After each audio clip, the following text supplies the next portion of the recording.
श्री इमरान प्रतापगढ़ी जी 15 minute. धन्यवाद सभापति महोदय। कभी सुदामा पांडे धूमिल जी ने कहा था कि एक आदमी रोटी बेलता है, एक आदमी रोटी खाता है, एक तीसरा आदमी भी है जो न रोटी बेलता है न रोटी खाता है, वो सिर्फ रोटी से खेलता है। वो तीसरा आदमी कौन है? मेरे देश की संसद मौन है। सभापति महोदय, वो भी क्या दिन थे जब संसद में देश का बजट पेश होता था तो देश की सड़कें ठहर जाया करती थीं। रेल बजट पेश होता था तो लोगों की उम्मीदें रेल के डिब्बों की तरह पटरियों पर दौड़ने लगती थीं। पूरा देश धड़कने रोक करके वित्त मंत्री और रेल मंत्री को सुना करता था।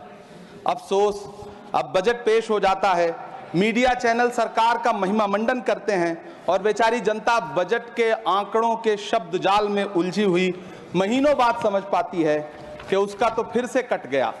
सभापति महोदय, पिछले 2 साल अमृतकालीन बजट पेश किए गए और इस बार एक नई शब्दावली गढ़ी गई है, तुष्टीकरण बनाम संतुष्टीकरण का बजट। सभापति महोदय, सुनने में कितना अलंकारिक लगता है ये शब्द। सोच रहा हूं देश की वित्त मंत्री और प्रधानमंत्री जी से पूछूं कि आखिर किसकी संतुष्टि? जिस बजट में मनरेगा के लिए 1 रुपए की बढ़ोतरी ना हो, वही पुराना 86,000 करोड़, जबकि पहले ही 9,754 करोड़ का घाटा हो, जिस मनरेगा से करोड़ों मजदूरों के घर में चूल्हा जलता हो, उस मनरेगा में काम करने वाले गरीब मजदूरों के लिए अगर आपके खजाने से 1 रुपया भी इजाफी नहीं निकल सका तो भला कौन संतुष्ट हुआ साहब? इस देश का गरीब मजदूर या आपके उद्योगपति दोस्त?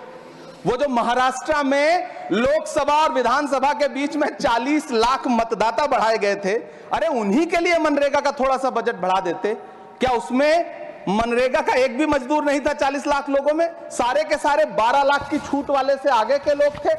सभापति महोदय, कल जब वित्त मंत्री जी देश की संसद में भाषण दे रही थी तो वहां मुंबई में कोई गरीब इंसान जब अपनी जेब टटोल करके अपनी मोटरसाइकिल में 1 लीटर पेट्रोल भरवा रहा था तो उस पेट्रोल की कीमत थी 103 रुपया प्रति लीटर।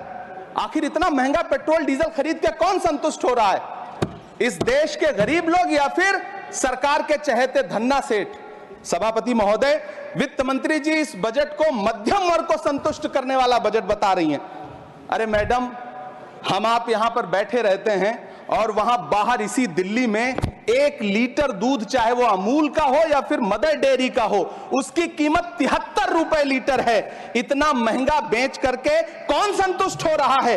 गरीब जनता या आपके धन्ना सेठ दोस्त? सभापति महोदय, इस सरकार का बाजार और महंगाई पर कोई नियंत्रण नहीं रह गया है। चाहे देश में लहसुन 400 रुपए किलो बिक जाए, टमाटर 100 रुपए किलो बिक जाए, प्याज का दाम सुनकर आंखों में आंसू आ जाए, लेकिन वित्त मंत्री महोदया बजट में महंगाई का मां भी नहीं बोलती हैं।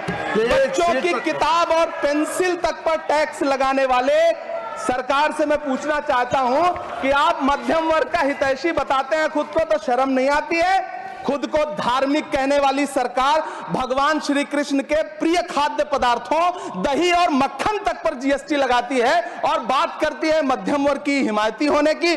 जिंदा रहते हुए जनता से हर चीज पर टैक्स वसूलने वाली यह सरकार कम से कम मरने पर तो लोगों को बख्श देती, लेकिन नहीं, वहां भी लूटना है। अंतिम संस्कार के सामान, अगरबत्ती, धूप बत्ती, केवड़ा जल, चंदन पाउडर, जौ, बताशा, काला तिल, पंचरत्न, कपूर और कफन तक पर टैक्स लेने वाली यह सरकार किस मुंह से खुद को मध्यम वर्ग का हितैषी बताती है? कौन सी संतुष्टि? किसकी संतुष्टि? कदम कदम पर टैक्स देकर लुटने वाली जनता की, या फिर जनता से टैक्स वसूल करके धन्ना सेठों का खजाना भरने वाली सरकार की? किसकी संतुष्टि? सभापति महोदय, 18 अगस्त 2015 आरा का बिहार का ऐतिहासिक मैदान, सजा हुआ मंच, हजारों की भीड़ और सामने खड़े हुए देश के प्रधानमंत्री का भाषण। बिहार के भाइयों बहनों, आज मैं बिहार के लिए पैकेज की घोषणा कर रहा हूं। 50,000 करोड़ कर दूं कि ज्यादा कर दूं? अखिलेश भाई, 60,000 करोड़ कर दूं कि ज्यादा कर दूं? 70,000 करोड़ कर दूं कि ज्यादा कर दूं? 80,000 करोड़ कर दूं कि ज्यादा कर दूं? चलो, मैं बिहार को 1.25 लाख करोड़ का पैकेज दे रहा हूं। 10 साल हो गए सभापति महोदय, वही ढाक के 3 पात, बिहार आज भी विकास की बाट जोह रहा है। भाषण आज भी प्रधानमंत्री जी के यूट्यूब चैनल पर सुना जा सकता है।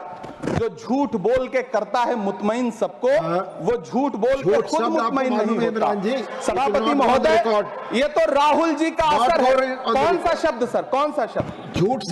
ठीक है सर, मिथ्या बोल करके, जो मिथ्या बोल के करता है मुतमईन सबको, वो मिथ्या बोल के खुद मुतमईन नहीं होता। ये राहुल जी का असर है। जो मखाना बोर्ड की घोषणा हुई, अखिलेश जी आपको याद होगा, भारत जोड़ो न्याय यात्रा में 30 जनवरी 2024 को बिहार के रंगभूमि मैदान में राहुल गांधी जी का पूर्णिया में भाषण था और उसमें मखाना को लेकर उन्होंने आवाज उठाई थी।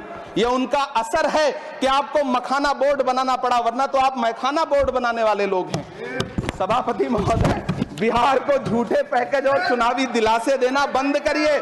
आज भी जब कोसी में बाढ़ आती है तो पूरा सीमांचल बर्बाद हो जाता है। मैंने उस तबाही को अपनी आंखों से देखा है। 2016-17 की बाढ़ में अपने इन्हीं हाथों से राहत सामग्री बांटी है मैंने। अगर सच में बिहार के लिए कुछ करना चाहते हैं तो बिहार को बाढ़ से बचाने का प्रबंध करिए। पूर्णिया एयरपोर्ट 10 साल से बाट जो रहा है, घोषणा 2014 में हुई, बन के आज तक तैयार नहीं हुआ। अलीगढ़ मुस्लिम विश्वविद्यालय का किशनगंज सेंटर बजट के अभाव में दम तोड़ता जा रहा है। मैंने पिछले बजट सत्र में भी आवाज उठाई थी। आज फिर वित्त मंत्री जी से अनुरोध करना चाहता हूं, दामन फैला करके, कि अलीगढ़ मुस्लिम विश्वविद्यालय का किशनगंज सेंटर बन जाने दीजिए।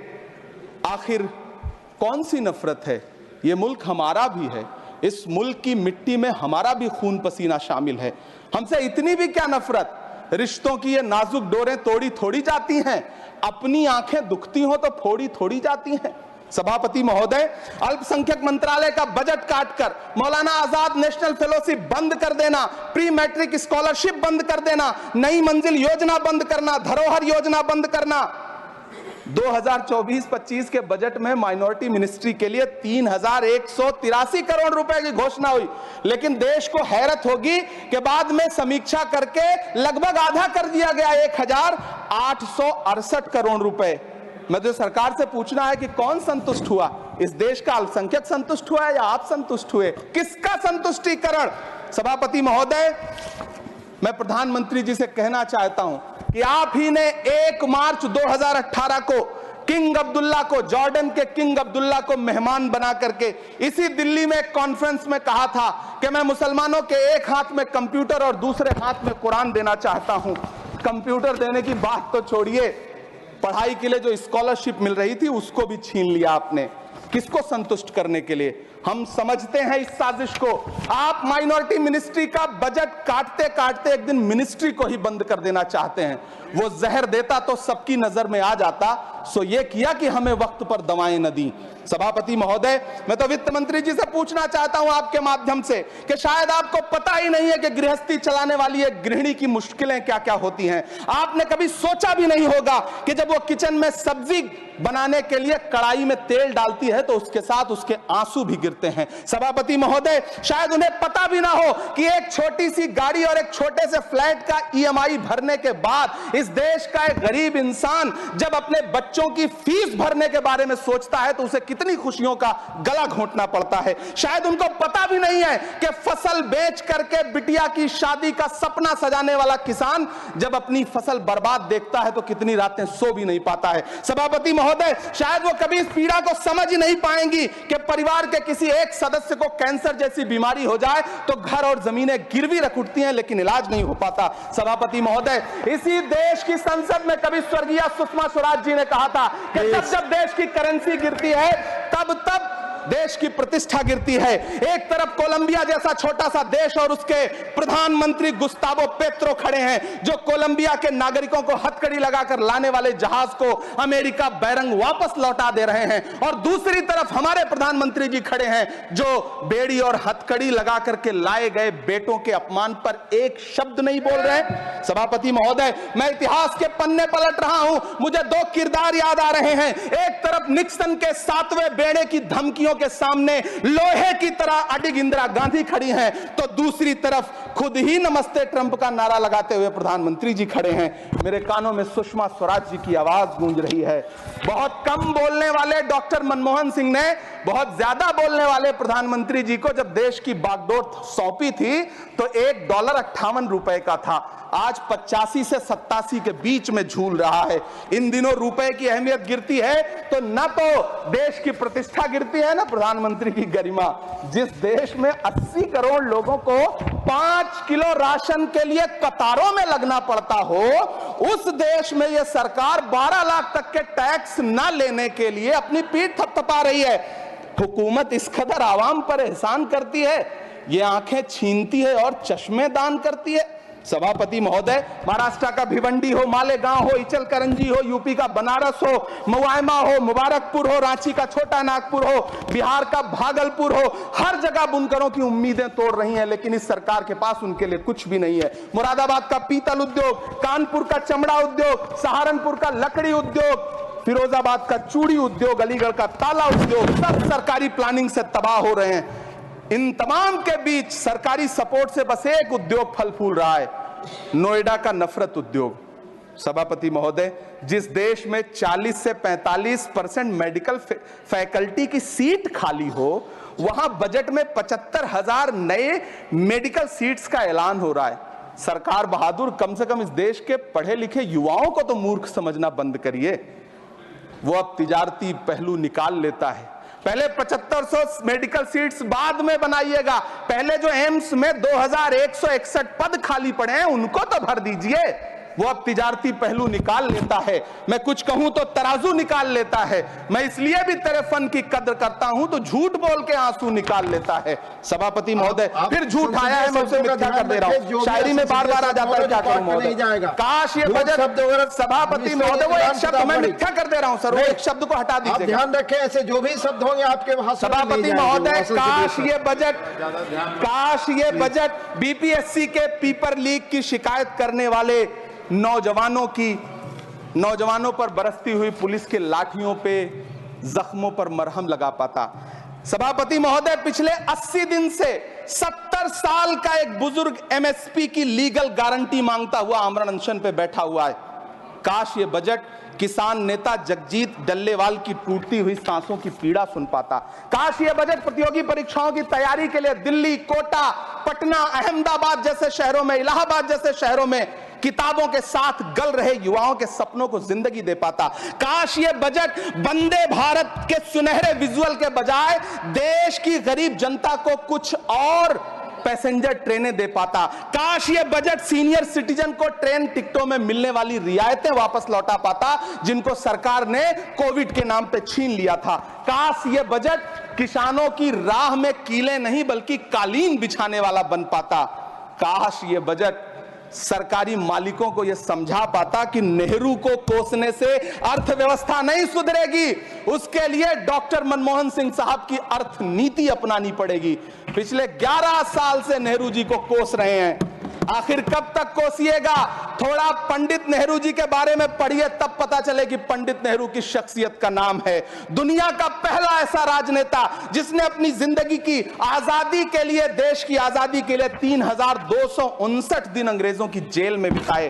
पंडित नेहरू एक ऐसे महान शख्स जिनके पिता पंडित मोतीलाल नेहरू, जिनकी बहन विजय लक्ष्मी पंडित, जिनके बहनोई पंडित रंजीत सीताराम, जिनकी बेटी इंदिरा गांधी, जिनके दामाद फिरोज गांधी, सब ने अंग्रेजों से लड़ते हुए स्वतंत्रता आंदोलन में जेल काटी। आप किस मुंह से उनकी लकीर छोटी करने की बात करते हैं? नहीं कर पाइएगा, 7 जन्मों में नहीं कर पाइएगा, क्योंकि जिस्म की मौत कोई मौत नहीं होती है। जिस्म मिट जाने से इंसान नहीं मर जाते, धड़कने रुकने से अरमान नहीं मर जाते, सांसें थम जाने से ऐलान नहीं मर जाते।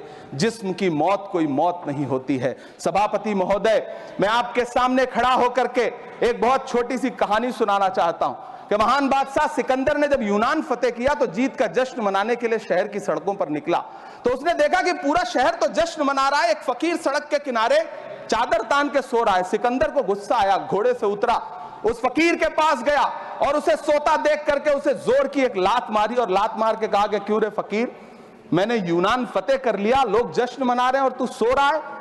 उस फकीर ने उन्नीदी आंखों से सिकंदर को देखा और देख करके कहा कि शहर जीतना बादशाहों का काम है, लेकिन लात मारना तो गधे का काम है। सभापति महोदय, गरीब जनता को लात मारना बंद करिए। ये अमीरों के लिए बनाया गया बजट है, ये निराशाजनक बजट है। हम अमृतकाल सुनते आ रहे थे, ये अमृतकाल इतनी जल्दी समाप्त हो गया कि अब अमृतकाल का कोई नाम तक नहीं लेना चाहता है। इसलिए मैं इस सदन में खड़ा होकर के देश की वित्त मंत्री महोदया से कहना चाहता हूं कि आपने अल्पसंख्यकों के बजट में जो कटौती की है उसको बहाल करिए। आपने मनरेगा को जो स्थिर रखा है उसका घाटा 9,754 करोड़ है, कम से कम उतना बढ़ा करके फिर से उसे बहाल करिए। नौजवानों के लिए रोजगार दीजिए, किसानों को एमएसपी की लीगल गारंटी दीजिए। यही मैं आपसे अपील कर रहा हूं। धन्यवाद सर, आपने इतना जो समय दिया उसके लिए शुक्रिया।